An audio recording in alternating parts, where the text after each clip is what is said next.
The look in William Moore's eyes was something Jose Luis had never seen before, not in all the years they'd known each other. It wasn't the casual glance of friendship or the polite attention of a colleague. It was hunger, raw and unguarded, the kind that made Jose's breath catch in his throat and his heart slam against his ribs like a caged bird desperate for freedom.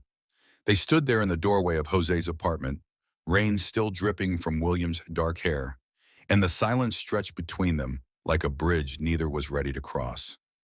"I miss how we used to be," William had said just moments before, his voice barely above a whisper. But the way he was looking at Jose now suggested he wanted something more than their old friendship back. Something that had never existed between them before, yet felt as inevitable as gravity. Jose's fingers tightened around the door handle, his knuckles white with the effort of staying still, when every instinct screamed at him to reach out, to touch, to close the distance that suddenly felt both infinite and non-existent. The hallway light flickered behind William, casting shadows that danced across his face, highlighting the sharp line of his jaw, the curve of his lips that Jose had been trying not to notice for months now. Quote, "Yin."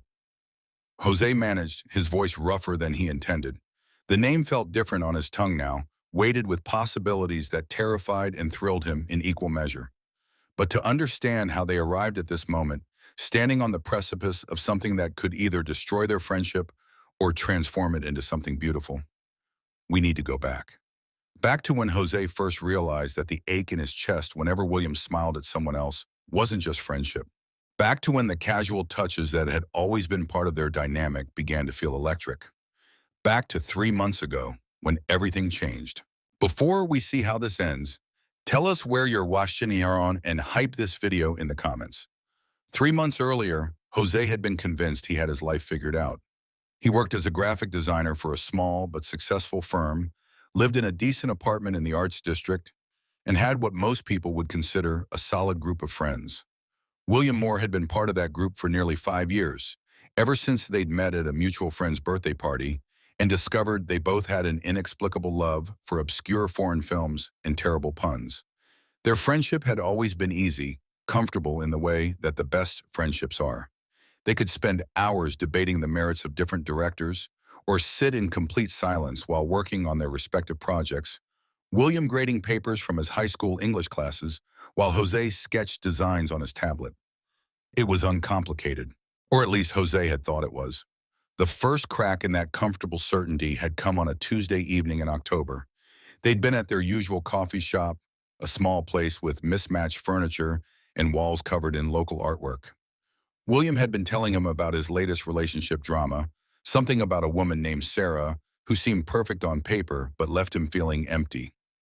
"I don't understand it," William had said, running his fingers through his hair in that way that always made Jose's stomach do something complicated. Group 3.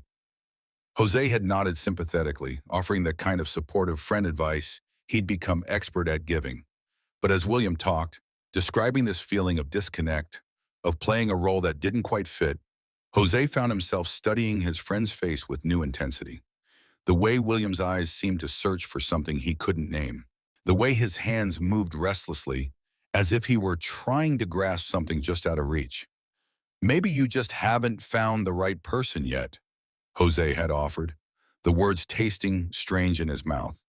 William had looked at him then, really looked at him, and for a moment Jose felt exposed, as if William could see straight through to the thoughts Jose barely acknowledged to himself. "Maybe," William had said quietly. "Or maybe I've been looking in the wrong places." That night, Jose had lain awake staring at the ceiling, replaying the conversation over and over. Something had shifted between them in that coffee shop, some subtle change in the atmosphere that Jose couldn't quite name but felt in every cell of his body. He told himself he was imagining things, that the flutter in his chest when William looked at him was just friendship, that the way he'd started noticing the curve of William's smile or the sound of his laugh was perfectly normal. But as the weeks passed, Jose found it increasingly difficult to maintain that illusion. William began seeking him out more often, showing up at his apartment with takeout and a need to talk that seemed to go deeper than their usual conversations. They would sit on Jose's couch, sometimes until well past midnight, discussing everything from philosophy to childhood memories to dreams they'd never shared with anyone else. During one of these late-night talks, William had asked a question that made Jose's world tilt slightly on its axis. Have you ever wondered what it would be like to kiss someone of the same gender? The question had come out of nowhere, dropped into their conversation about movies like a stone into still water. Jose had nearly choked on his coffee, his heart suddenly hammering against his ribs. I mean, William had continued, his cheeks flushing slightly, not in a weird way, just hypothetically. Like, do you think it would be different? The emotional connection, I mean. Jose had stared at him, searching William's face for any sign that this was some kind of joke. But William's expression was serious, almost vulnerable, as if he'd been carrying this question around for a while and finally worked up the courage to voice it. Quotidiano, Jose had managed, his voice carefully neutral. Quoted 11, William had nodded slowly, his gaze dropping to his hands. Quote. They had moved on to other topics after that, but the question hung between them like smoke, impossible to ignore even when they weren't directly acknowledging it. Jose found himself analyzing every interaction, every casual touch, every lingering look. When William's hand brushed his while reaching for the remote, Jose felt electricity shoot up his arm. When William laughed at one of his jokes, Jose found himself memorizing the sound, storing it away like a precious thing. The breaking point came 3 weeks later, on a Friday night when William showed up at Jose's door looking like he'd been through an emotional hurricane. His usually perfectly styled hair was disheveled, his eyes red-rimmed, and there was a defeated slump to his shoulders that Jose had never seen before. Sarah and I broke up, William said without preamble, stepping into the apartment like a man seeking shelter from a storm.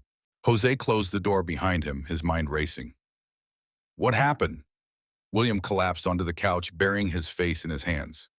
She said I was emotionally unavailable, that I was holding back some essential part of myself, and she was tired of trying to reach it. Jose sat down beside him, careful to maintain some distance, even though every instinct told him to pull William into his arms. I'm sorry, man. That must have been hard to hear. The thing is, William said, looking up with eyes that seemed to see straight through Jose, she wasn't wrong. I was holding back. I have been for months now, maybe longer. Holding back how? William was quiet for a long moment, his gaze fixed on something Jose couldn't see. When he finally spoke, his voice was barely above a whisper. Jose's breath caught in his throat. William, can I ask you something? William turned to face him fully, and Jose was struck by the raw vulnerability in his expression. And will you promise to be honest with me? Jose nodded, not trusting his voice. Do you think about me? Do you think about me the way I've been thinking about you? The question hung in the air between them, and Jose felt as if the entire world had suddenly gone silent. His heart was beating so loudly he was sure William could hear it. Every rational thought in his head screamed at him to deflect, to make a joke, to protect their friendship from this dangerous territory. Instead, he found himself nodding. How long? William asked softly. Months, Jose admitted, his voice barely audible. Since that night at the coffee shop when you talked about something being missing. I kept hoping that maybe. He trailed off, unable to finish the sentence, but William seemed to understand. He moved closer on the couch, close enough that Jose could smell his cologne, could see the flecks of gold in his brown eyes. I've been thinking about kissing you, William said, the words tumbling out like a confession. For weeks now. Every time we're together, I find myself wondering what it would feel like, what you would taste like. Jose's breath hitched. Quote 31. The space between them seemed to shrink without either of them moving. Jose could feel the heat radiating from William's body, could see the rapid rise and fall of his chest. What are you saying? Jose whispered. I'm saying that maybe the reason I've felt so disconnected, so empty, is because I've been trying to be someone I'm not. I'm saying that when I imagine my future, when I really think about what would make me happy, you're there, you're always there. Jose felt something break open in his chest, years of carefully guarded hope suddenly flooding through him like sunlight through storm clouds. You mean that? I've never meant anything more in my life. The kiss, when it finally happened, was nothing like Jose had imagined and everything he'd hoped for. William's lips were soft and warm, tentative at first, as if he were afraid Jose might pull away. But Jose melted into the touch, his hands finding their way to William's face, fingers threading through his hair as the kiss deepened. When they finally broke apart, both breathing heavily, William rested his forehead against Jose's. "Wow," he breathed. "Yeah," Jose agreed, his voice shaky. "Wow." They sat there for a moment, foreheads touching, sharing the same air, and Jose felt as if something fundamental had shifted in the universe. This was what had been missing, this connection, this rightness that he'd never experienced with anyone else. William admitted quietly. "Quote 40, Jose said. Quote 41. William pulled back slightly to look at him, his eyes searching Jose's face. "What does this mean for us? For our friendship?" "I don't know," Jose said honestly, "but I know I don't want to lose you. Whatever this is, whatever it becomes, I need you in my life." "You're not going to lose me," William said firmly. "We'll figure it out together, okay? One day at a time." Jose nodded, relief flooding through him. One day at a time. They spent the rest of that night talking, sharing fears and hopes and dreams they'd never voiced before. William told him about the moment he'd first realized his feelings had shifted, how he'd been watching Jose laugh at something on his phone and had been struck by an overwhelming desire to kiss the smile right off his lips. Jose confessed to the months of silent longing, the way he'd memorized every detail of William's face, the ache he'd carried in his chest every time William mentioned dating someone else.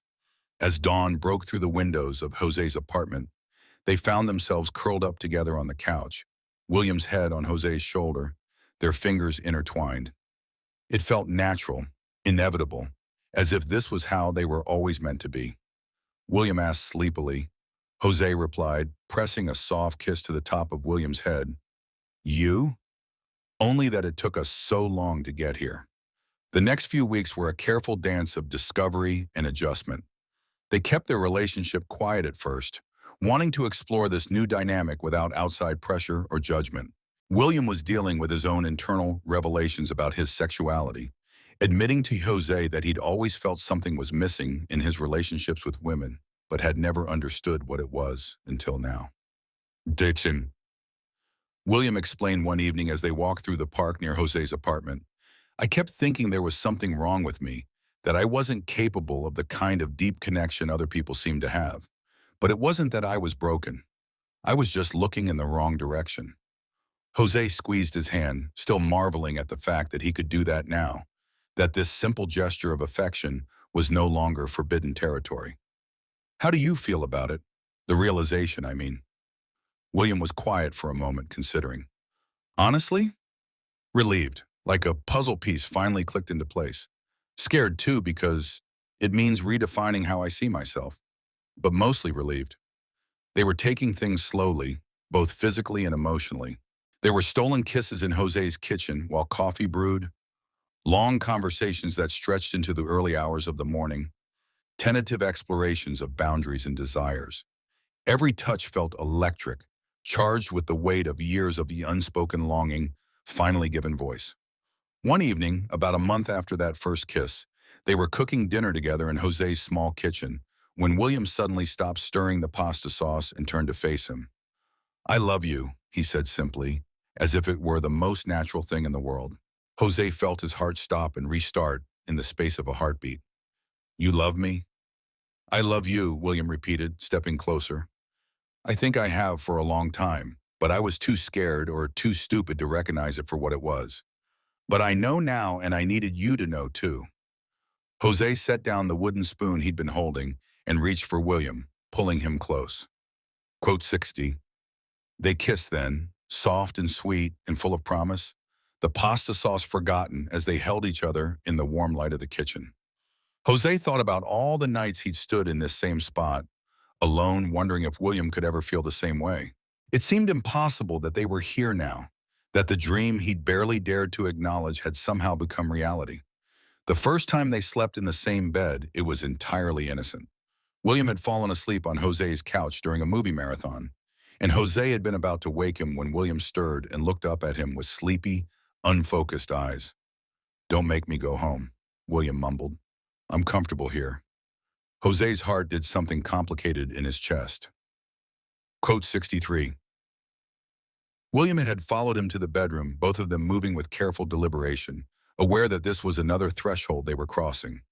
They changed into sleep clothes with their backs turned, a gesture of respect for boundaries they were still negotiating.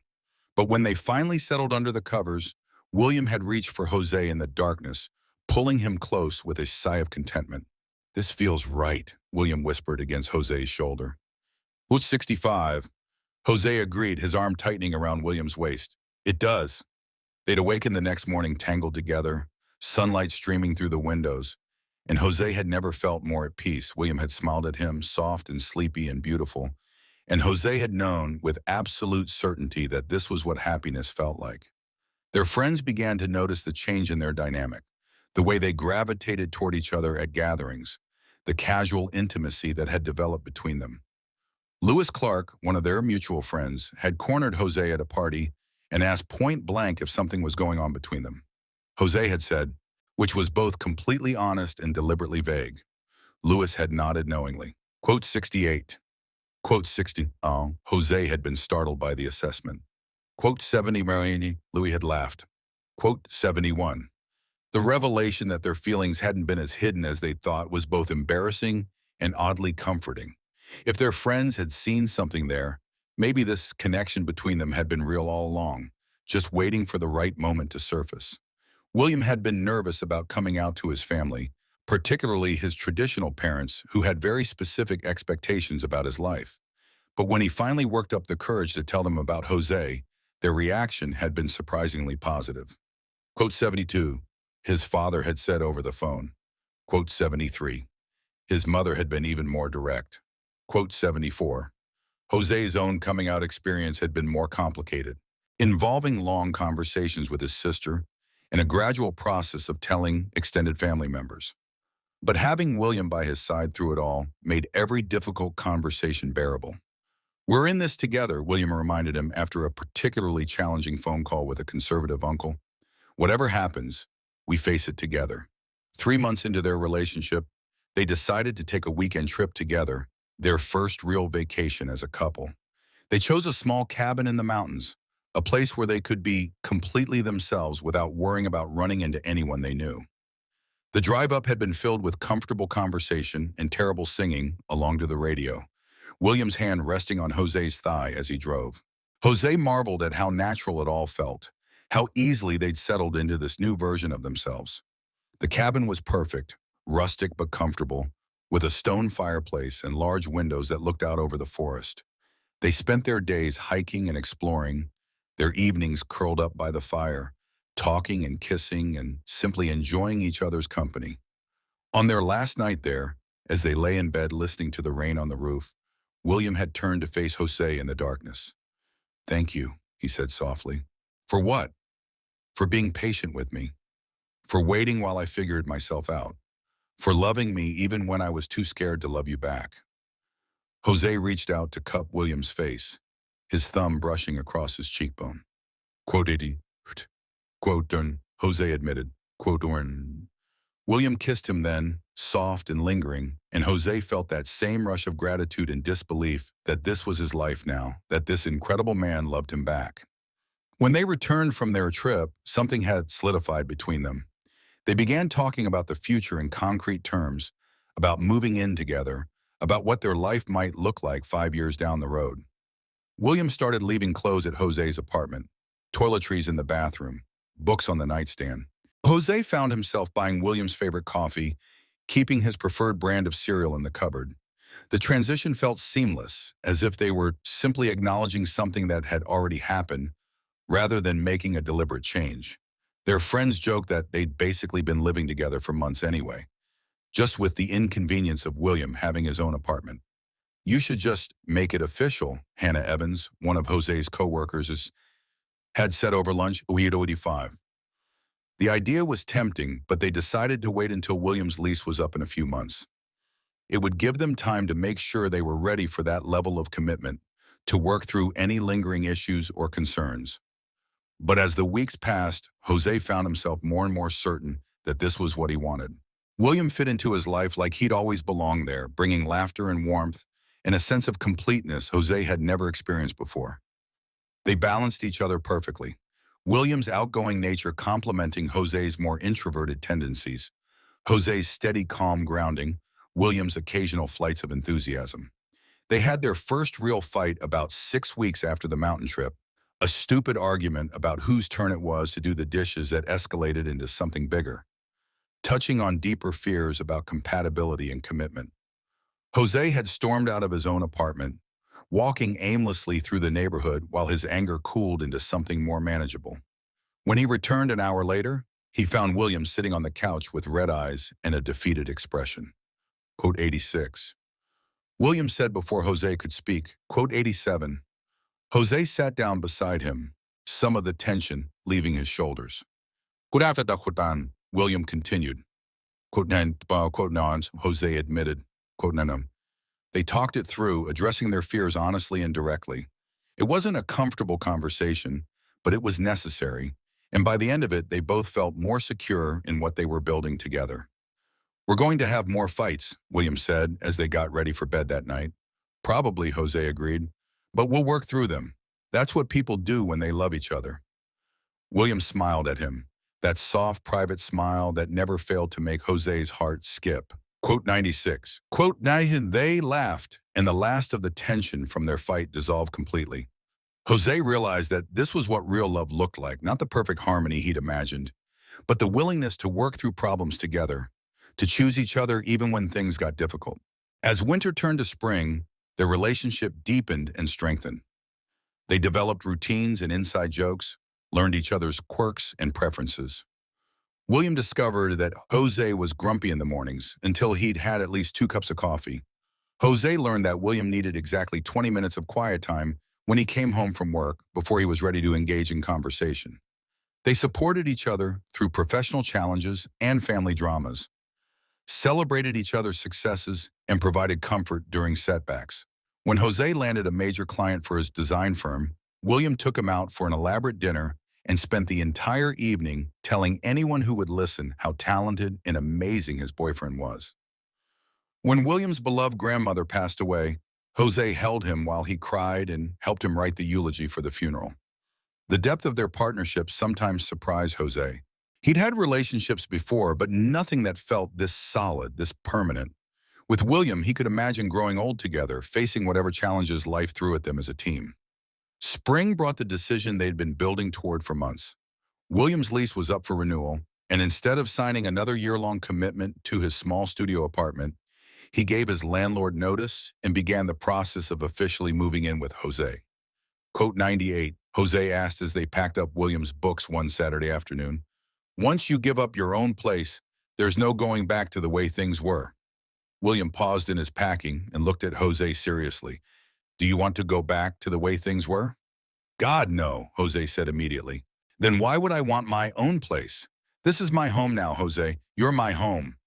The moving process took several weekends, partly because William had accumulated more possessions than either of them had realized, and partly because they kept getting distracted by memories attached to various items. There was the coffee mug William had bought on their mountain trip, the throw pillow that had been a housewarming gift from Jose's sister, the framed photo from their first official date. Quote 103, William said, holding up the photo. They looked young and nervous and ridiculously happy, standing outside the restaurant where they'd had dinner after finally admitting their feelings to each other. We looked terrified, Jose observed. We were terrified, best kind of terrified, though. They hung the photo in their bedroom, along with several others they'd accumulated over the months of their relationship. Jose loved seeing their story told in pictures, the visual evidence of how they'd grown together, how their happiness had deepened and matured. The last item to be moved was William's desk, a heavy wooden piece that had belonged to his grandfather. It took 4 friends and a lot of creative maneuvering to get it up the stairs and into Jose's apartment, but William had been determined to keep it. It's where I do my best writing, he explained as they finally got it positioned by the window in what had become their shared office space. All my best lesson plans, my poetry, my journal entries about falling in love with you. You write about me? Jose asked, touched. All the time. Want to read some of it?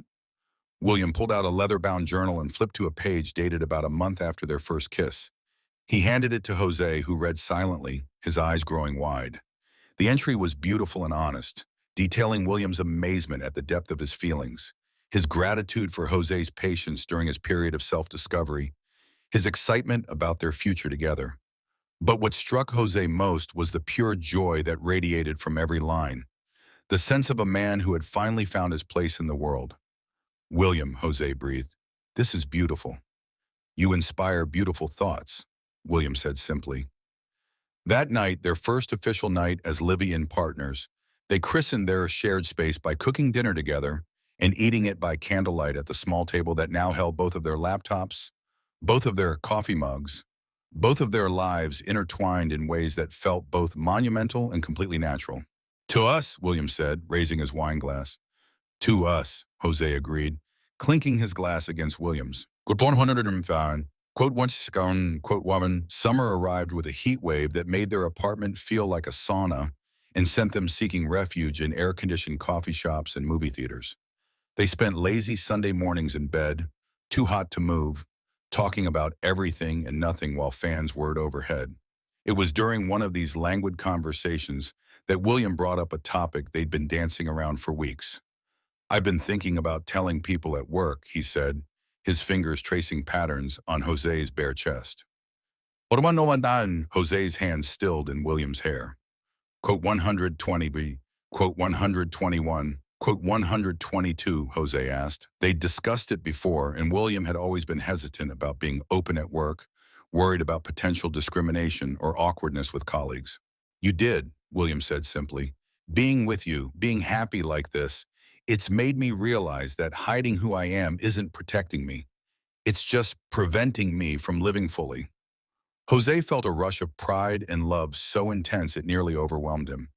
"I'm proud of you, and I'll support you however you want to handle it." "I know you will. That's one of the things I love about you. You never push, but you're always there when I'm ready to take the next step." William came out to his colleagues gradually, starting with the teachers he was closest to and eventually telling his principal and the rest of the staff. The response was overwhelmingly positive, with several people expressing happiness that he'd found someone who made him so obviously content. Quote 127, one of his fellow English teachers told him, quote 28, the openness at work led to other changes. They began attending school functions together, with Jose accompanying William to faculty parties and end-of-year celebrations. Jose met William's students during a career day presentation about graphic design and was charmed by their enthusiasm and their obvious affection for their teacher.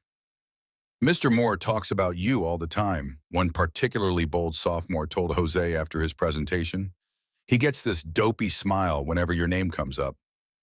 "Does he now?" Jose asked, grinning. "It's gross," the student continued with typical teenage bluntness, "but also kind of sweet, I guess." As their first summer together drew to a close, Jose found himself reflecting on how much his life had changed in such a short time. A year ago, he'd been convinced that his feelings for William were hopeless, that he was destined to love his best friend from afar while watching him date other people.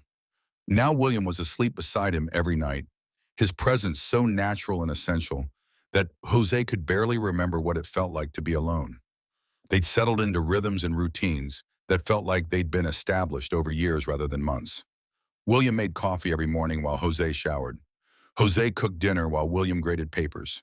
They took turns choosing what to watch on Netflix, though they'd discovered they had similar enough tastes that arguments were rare. Their physical relationship had evolved naturally, each new level of intimacy feeling like an inevitable progression rather than a conscious decision. They'd learned each other's bodies with the same careful attention they'd always paid to each other's minds and hearts. Every touch was reverent, every kiss a small celebration of the miracle that had brought them together. "I used to think I was broken," William confessed one evening as they walked through the park where they'd had so many important conversations. At 135, the quote 136, Jose prompted. Quote 137, Jose squeezed his hand. Quote 138, on quote 139, William asked. Jose considered the question. Quote Washington, quote Washington, quote William laughed, bumping Jose's shoulder with his own. He wasn't that bad. He called Casablanca boring and outdated. William, the man, had no soul. Okay, fine, he was pretty terrible. But he led to us having that conversation about what makes a good relationship, which led to me starting to question what I really wanted, which eventually led to this. So even terrible dating choices served a purpose. As autumn arrived and the leaves began to change, they faced their first major test as a couple. Jose was offered a freelance project that would require him to spend 3 weeks in another city, the longest they'd been apart since they'd gotten together. The opportunity was too good to pass up, both financially and professionally, but the thought of being separated from William felt almost physically painful. "You have to take it," William said when Jose told him about the offer. "This could be huge for your career. But 3 weeks is nothing in the grand scheme of things. We'll talk every day. I'll visit on weekends if I can. And when you come back, we'll appreciate each other even more." The separation was harder than either of them had anticipated. They video called every evening, texting throughout the day, but it wasn't the same as being able to touch, to share physical space, to fall asleep in each other's arms. Jose threw himself into the project, working longer hours than necessary, partly to keep busy, and partly because he missed William so much that sitting alone in his hotel room was torture. William struggled too, rattling around their apartment like a lost soul, sleeping poorly and eating badly. His students noticed his distraction, teasing him about missing his boyfriend, until he finally admitted that yes, he was counting down the days until Jose came home. When Jose finally returned, their reunion at the airport was worthy of a romantic movie. William spotted him coming through the gate and practically launched himself into Jose's arms, kissing him with such enthusiasm that several nearby travelers applauded. "Kodeftua." William breathed against Jose's lips. "I missed you too, so much. I never want to be apart that long again." "Never," William agreed, holding him tighter. The experience of separation had shown them both how deep their connection had become, how essential they were to each other's daily happiness. But it had also proven that their relationship was strong enough to survive challenges, that their love could bridge distance and time. Winter brought new challenges and new joys. They spent their first Christmas together, a cozy celebration in their apartment with a small tree and carefully chosen gifts that reflected how well they'd learned to know each other. Jose gave William a first edition copy of his favorite poetry collection. William gave Jose a custom-designed portfolio case with his initials embossed in elegant script. "For all the amazing work you are going to create," William said as Jose ran his fingers over the smooth leather. "It's perfect," Jose said, meaning it. "You're perfect. Not perfect, just perfect for you." They spent New Year's Eve at a party thrown by Lewis Clark, surrounded by friends who had watched their relationship develop and supported them every step of the way. As midnight approached, Jose found himself thinking about the previous New Year's Eve, when he'd stood in the same room watching William kiss someone else and trying to pretend his heart wasn't breaking.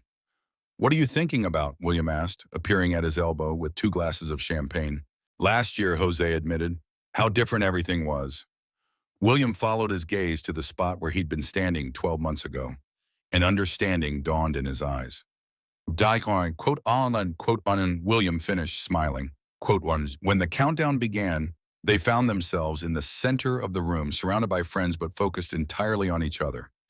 As the clock struck midnight and cheers erupted around them, William cupped Jose's face in his hands and kissed him with a tenderness that spoke of promises and possibilities, and a love that had only grown stronger with time.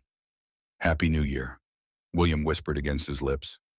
"Happy New Year," Jose replied, thinking that it already was. Spring brought talk of the future in more concrete terms. They'd been together for over a year now, living together for most of that time, and their relationship had a stability and depth that felt permanent. They began discussing things like buying a house together, maybe getting a dixitome, what they wanted their life to look like in 5 or 10 years. Quote 166. William said one evening, the words spoken so casually that Jose almost didn't register them at first. They were doing dishes after dinner, a mundane domestic task that had become one of Jose's favorite parts of the day simply because it was something they did together. William was drying a plate when he made his declaration, as if he were commenting on the weather. Jose nearly dropped the glass he was washing. Quote 160D. William repeated, setting down the plate and turning to face Jose fully. Quote 169. Jose stared at him, water dripping from his hands onto the kitchen floor. Quote 170.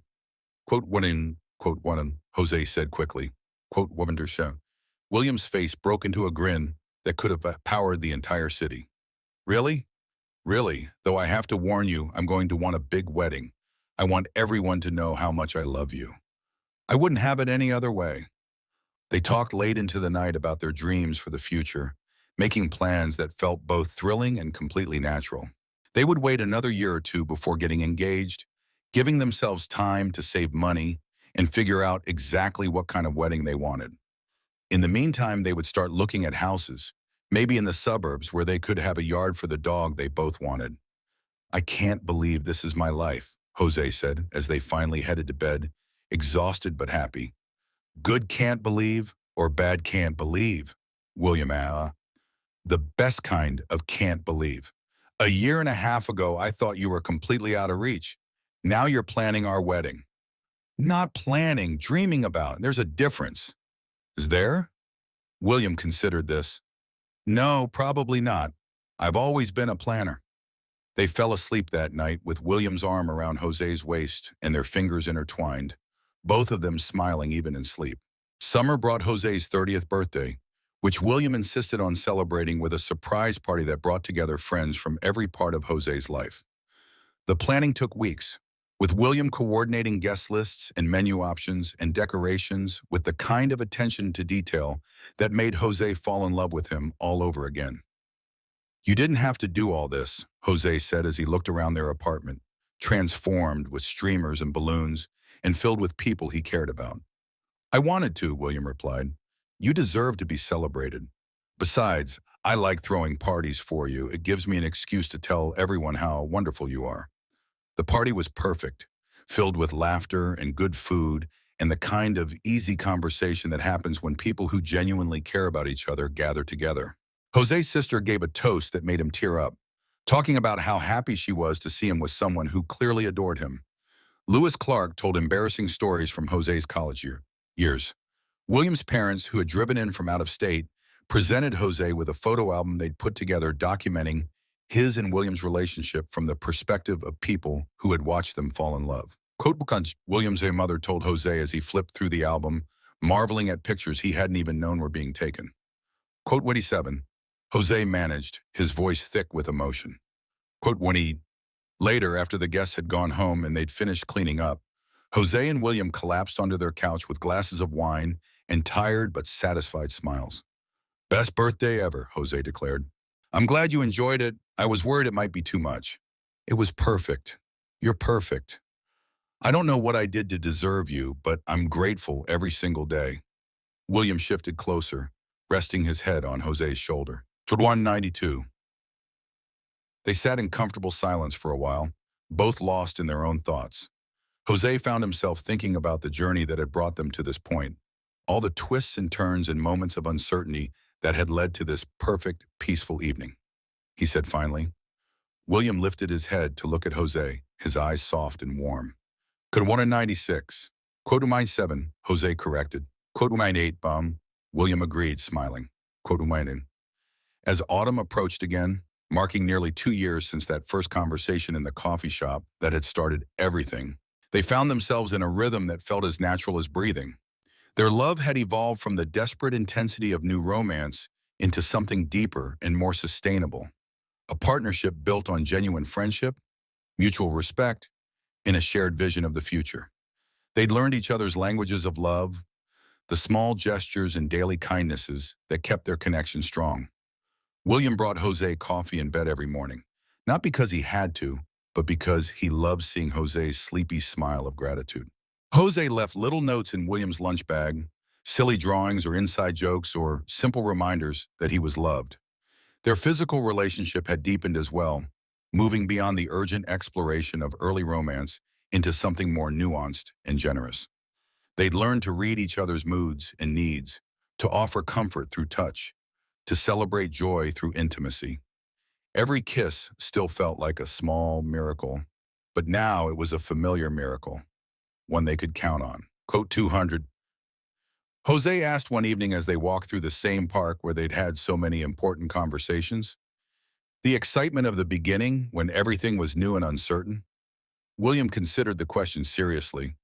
Sometimes I miss the intensity of it, The way my heart used to race every time you looked at me. But I wouldn't trade what we have now for anything. This feels real in a way that the beginning didn't. Solid, permanent. I know what you mean. I used to be so afraid that you'd wake up one day and realize you'd made a mistake, that you'd want to go back to dating women. And now I know that's not going to happen. Not because I'm not afraid of losing you, but because I trust what we've built together. I trust us. William stopped walking and pulled Jose into his arms, right there in the middle of the path. You should trust us. We're pretty amazing together. The best, Jose agreed, leaning into the kiss that followed. Winter brought an unexpected challenge when William was offered a teaching position at a prestigious private school in another state. The opportunity was everything he'd ever wanted professionally, a chance to teach advanced literature courses and work with motivated students in a supportive environment. But accepting it would mean leaving the life they'd built together, at least temporarily. I don't have to take it, William said as they discussed the offer over dinner. There will be other opportunities. But this is your dream job, Jose protested. You've talked about wanting to teach at this level for years. My dreams have changed. You're more important to me than any job. Jose felt a rush of love so intense it nearly overwhelmed him, but he also felt a responsibility to push back against William's immediate dismissal of the opportunity. Quote 230. William's fork paused halfway to his mouth. You'd do that? I'd do anything for you, Otto. And my work is mostly freelance now anyway. I could work from anywhere with a good internet connection. They spent weeks discussing the possibility, weighing the pros and cons, talking to friends and family about the decision. In the end, they decided that William should take the job, and Jose would join him after finishing up his current projects and finding someone to sublet their apartment. The decision felt both terrifying and exciting, a leap of faith that demonstrated their commitment to each other and to their shared future.